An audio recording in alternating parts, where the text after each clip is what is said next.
So today I'm penciling a couple panels from the new Megaton Man storyline, and you can see the artwork here. It is 12 inches across, 12 by 17 Bristol board. Here's the bottom of the page. As you can see, I've done the lettering first, and then I'm filling in the panels with the drawings. I'll be using a blue pencil, and I might as well start sketching here now. I've already started to indicate what's going on in the panels. I'll be bringing that out a little bit.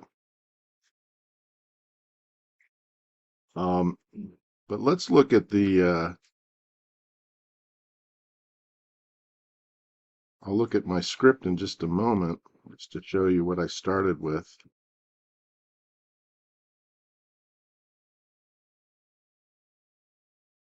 I'll be using a number 2 or a light blue color erase pencil and either an F or an H graphite pencil to tighten it up, which is what I used over here. And here's my script that I started with. We're on page, it turns out to be page 20, and panel 1 is actually panel 3 here. I've indicated the dialogue. I don't have too many notes in terms of the visuals. I wrote this pretty recently, so it's pretty fresh in my mind. I have a pretty clear idea what I want to draw. But here's the dialogue. Felicia says to Jen, "Go play in Simon's room now. Jasper and I have some things to discuss. Oui, maman." I misspelled maman in the French, 2 M's. So I corrected that. And in the next panel, Jasper, Rubber Brother, and Felicia are in their little dorm room in the headquarters of the Doom Defiers. Be a very simple background of maybe a chest of drawers over here and a doorway and the indication of a bed, but mostly the 2 figures talking. The nice thing about doing the lettering first is that I know exactly what to fill in with the artwork. I had a discussion with Ed Pisker recently about where to put the balloons. I try to put my balloons mostly along the top of the panel, just for readability. Occasionally I'll have one balloon at the bottom corner, either the left or the right. I've done that again here down at the bottom. That's a pretty good indication. Doing the lettering at the top emphasizes the readability of the story, and then the artwork I can be rather free to just fill in what's left and not have to do a lot of erasing and so forth. So anyway, back to my penciling.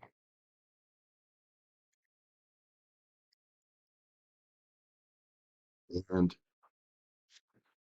I'll also be using a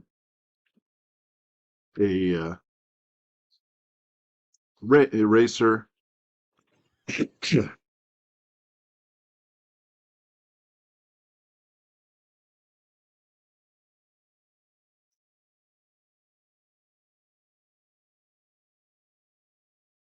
Felicia is an elongated character. She's a stretchy character.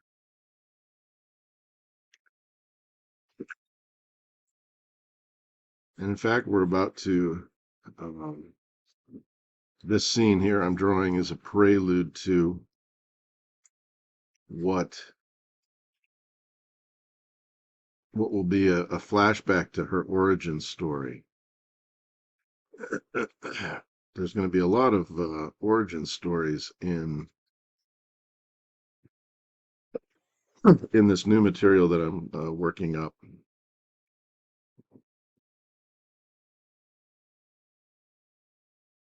Sorry again for the autofocus.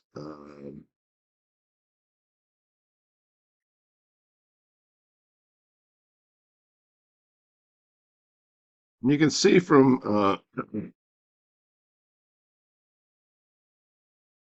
what I'm concentrating on is the body language at this point.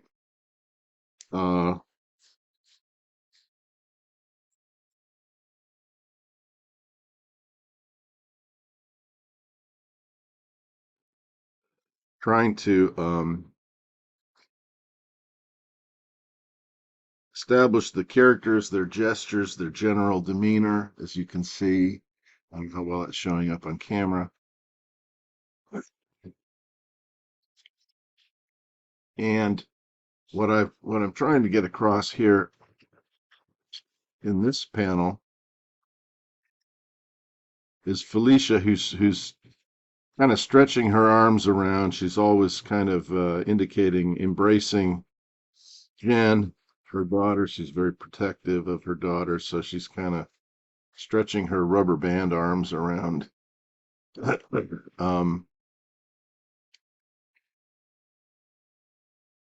around Jen.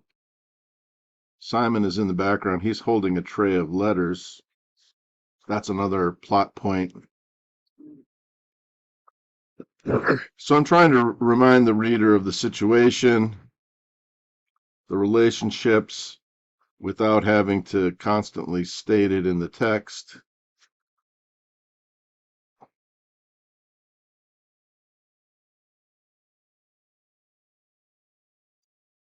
I'm finding it's a little difficult to indicate Jen. I gave her, initially, I gave her a beret to indicate that she was French. She was raised in Paris and so forth and speaks French. Um, I thought that was kind of cliched, so I've done away with the beret, but I'm having a hard time giving her certain visual clues that make her apparent that it's her. Of course, she's paired with Simon, who's a boy the same age. And I've already said I have problems drawing kids, mostly keeping their age looking the same. It tends to fluctuate. They're supposed to be about 11 years old in this scene, although I've been very inconsistent, and sometimes they look like they're 6. Sometimes they look like they're 14. So I'm not very good at that, but getting a little better at it. I hope I hope it's not so bad that I have to go back and change the artwork to make it more consistent, but I think I'm getting a little better as I go along. Again, the nice thing about these rubbery characters, Rubber Brother is this figure I'm drawing right now, and he's since they both can kind of stretch and distort, um, they can kind of fill up almost any space that I have in my drawings.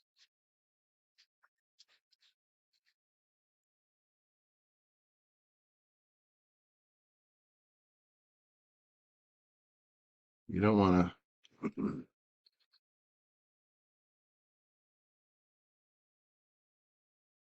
to force the figures in an awkward position. That was kind of of course, I grew up reading a lot of Ross Andrews' Spider-Man.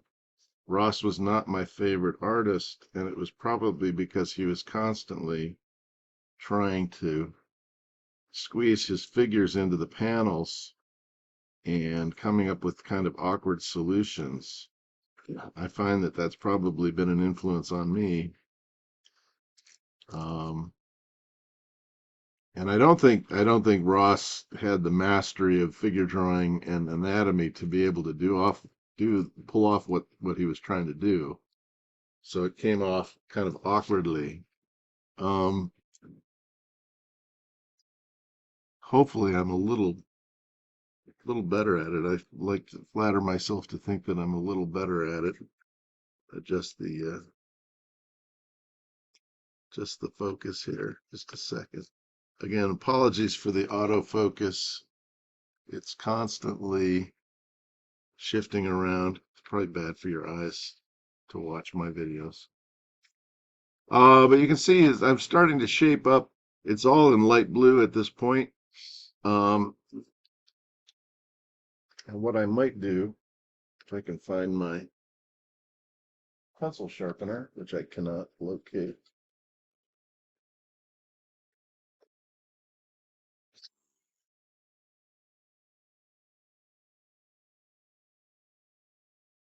Hold on.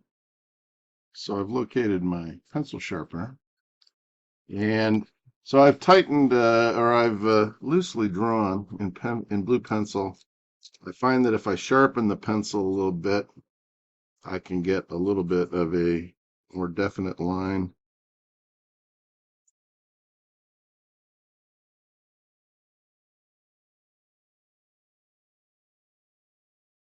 And proceed to tighten up a little bit.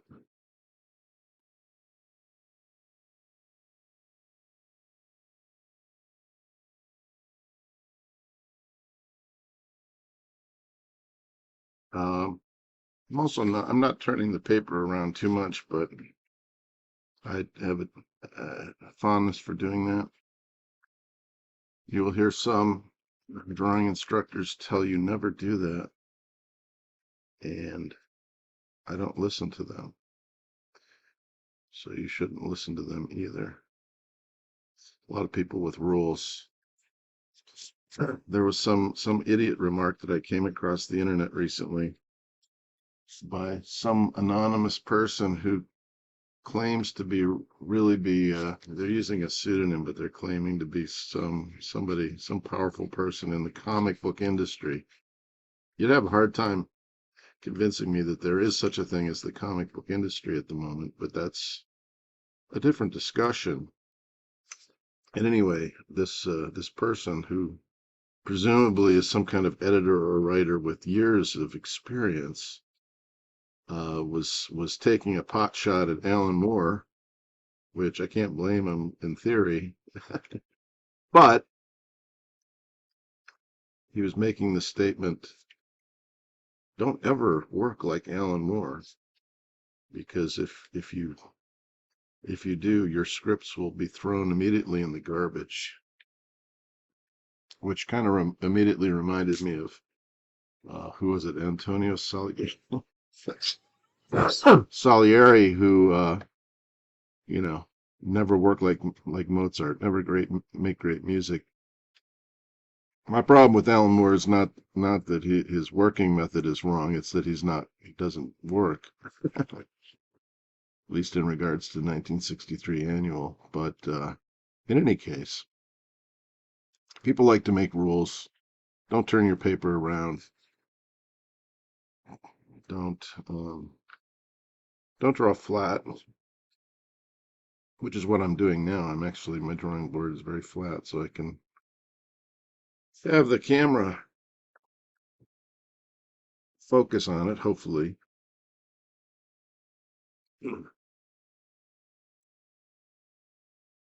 You'll also see that I'm trying to erase a little bit as I go. I don't like having too many scumbly lines. I see a lot of demos online of cartoonists who pencil very loosely, and they have a lot of swirling, a lot of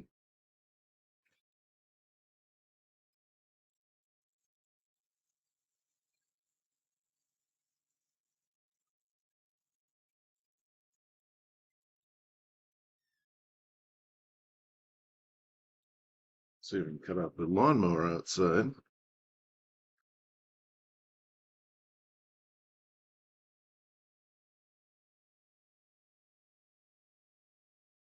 But the important thing I'm going for here at this stage is to try to get the body language to communicate.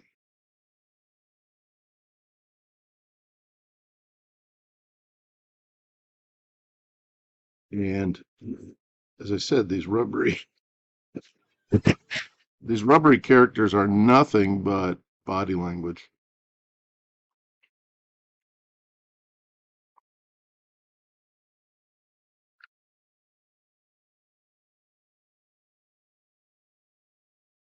So this is about as far as I can take it with the blue pencil. Um, Again, using the eraser just to keep my focus here.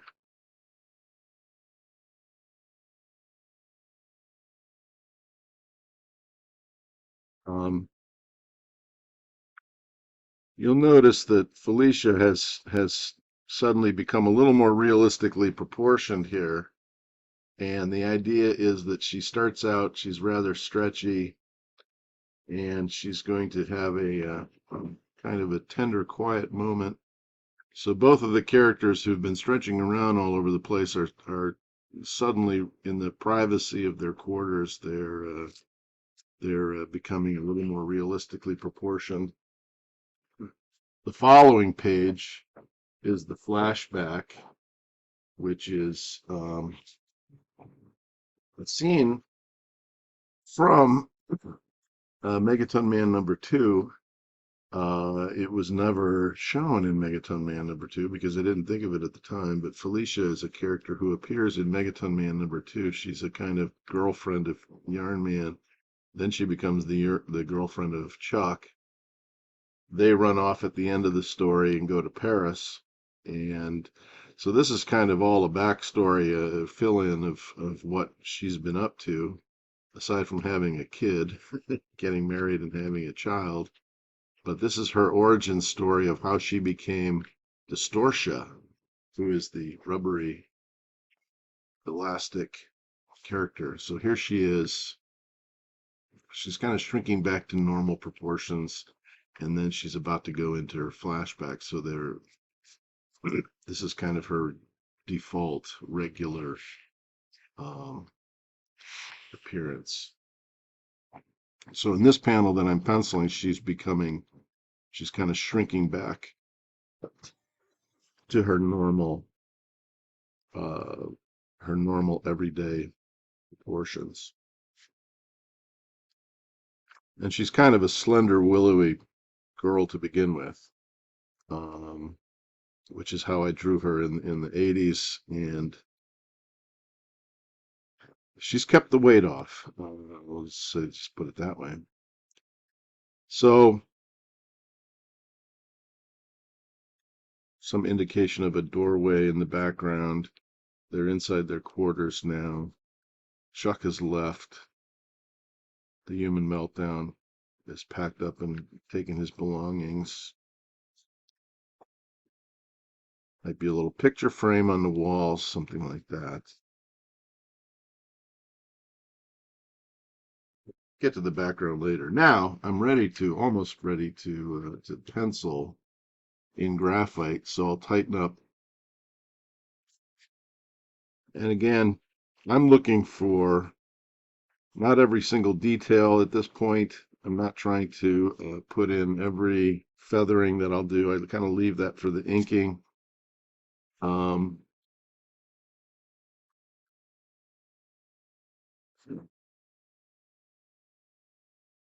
We're trying to get the basics, trying to clean up the drawing as I go.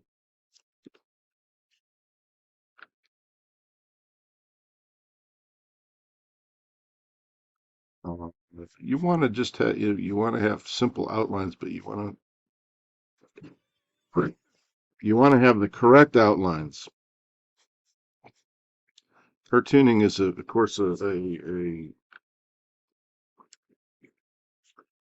simple form of drawing in the sense that it should be very simple, clear outlines. But all the work you're putting into it, I think, is to find the right outlines.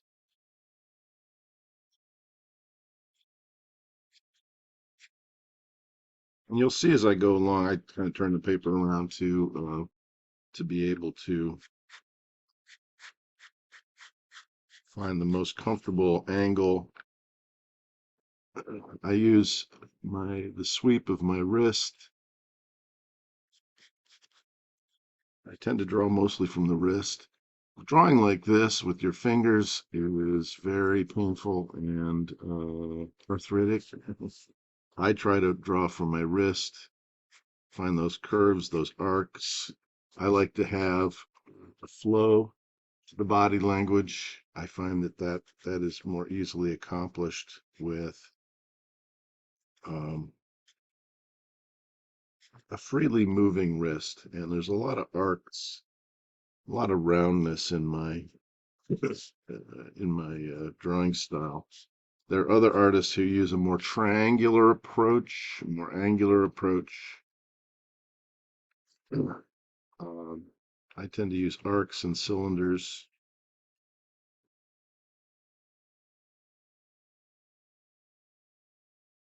And the only real detail that I want to have is maybe the facial expressions at this point.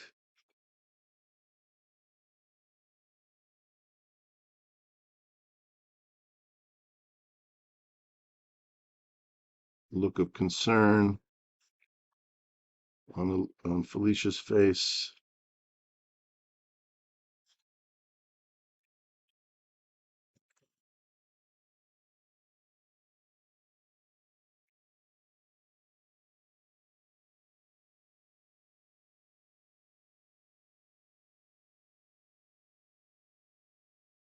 Once taught a figure drawing class, and I showed my students how to just kind of set up a guideline in a face. So you would have like a middle line in the face and a line for the eyes, and you'd have this kind of crosshairs. And what happened was all of my students, instead of drawing the actual face of the model, they had these figures, nude figures of the model, but then they would just have this kind of mannequin face with a crosshairs in it, which is not what you want to do, really. You got to be careful when you're demonstrating things to students. They will pick up the wrong ideas. Anytime that you have an idea that anything that's ambiguous, they will certainly pick up the wrong idea. So take from this what you will, but try not to get the wrong ideas.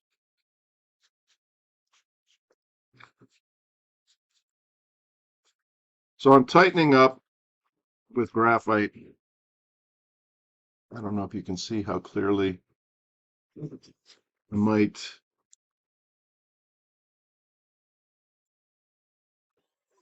rework this expression again.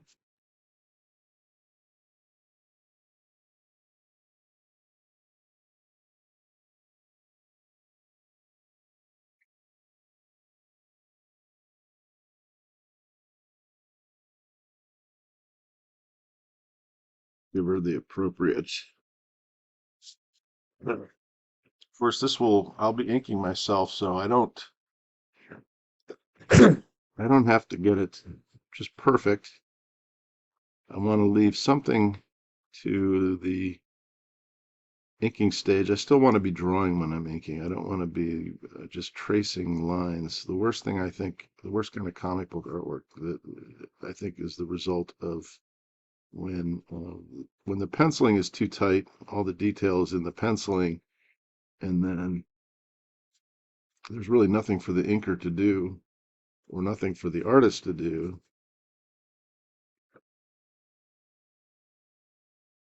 but to follow rather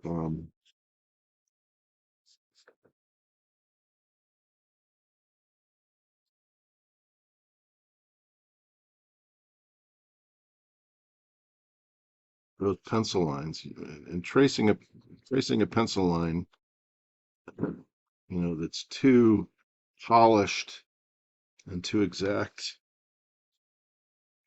You're kind of going to end up with something rather deadening or deadened, I think.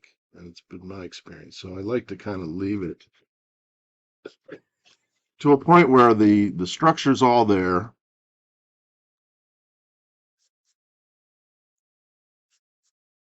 There's a crosshair for you. See, I put a crosshair there in Simon's face. Um, he's usually got a kind of a befuddled expression in this sequence, just kind of astonished. Of course, he's seen his aunt and uncle break up. Doesn't happen every day.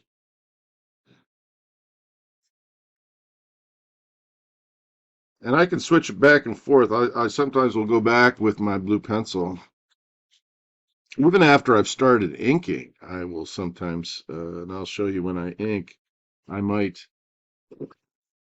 throw in some darker areas once I've got the basic outlines. I've been doing that more and more lately.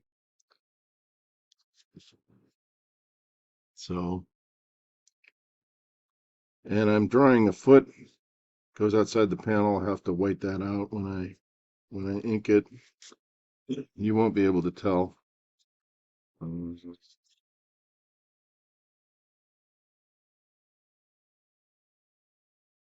these are relatively small figures. Let's see.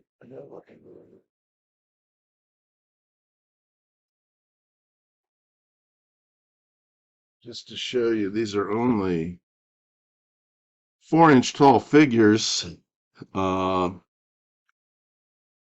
Felicia here is 6 inches tall, and that's pretty small. I like to draw, as I said, I like to draw. These are these are more like 10 or 12 inches tall. These figures, some of these figures here. I'm showing you sideways to fit them on the screen, but um, you don't want to. It's important to get the silhouette, which is not to say that you actually are going to blacken in, but you want to get the pose to read correctly to the reader just by the outline, just by the outer shape of the figure.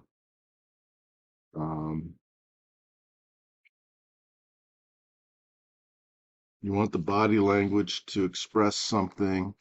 I'm trying to convey some interaction here, a motherly concern. These two characters are going to go off. Genevieve, go play in Simon's room. Jasper and I have some things to discuss. That was from the script. Oui, Mama. So she's making sure the kids are safe. They're going to be just down the hall. And then Jasper and Felicia are going to have their grown-up talk here in the privacy of their quarters now. It's now their quarters because Chuck has moved out. So all those things are going on. This is all just stagecraft. Not really vitally important for you to know at this point, but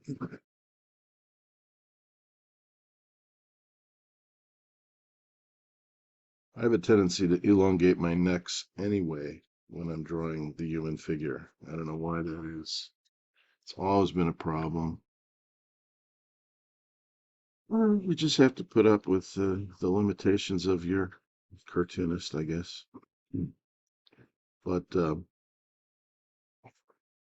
again, I will clean this up. That's why they put erasers on the ends of pencils. I try to get a certain flow. I don't want to get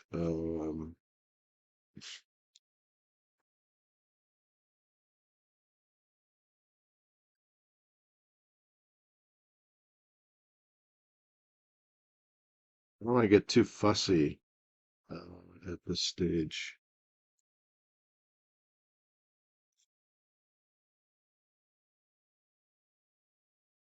So this has gone on long enough. Half hour on 2 penciled panels. And next time we tune in, maybe I'll ink these things. So thanks for watching.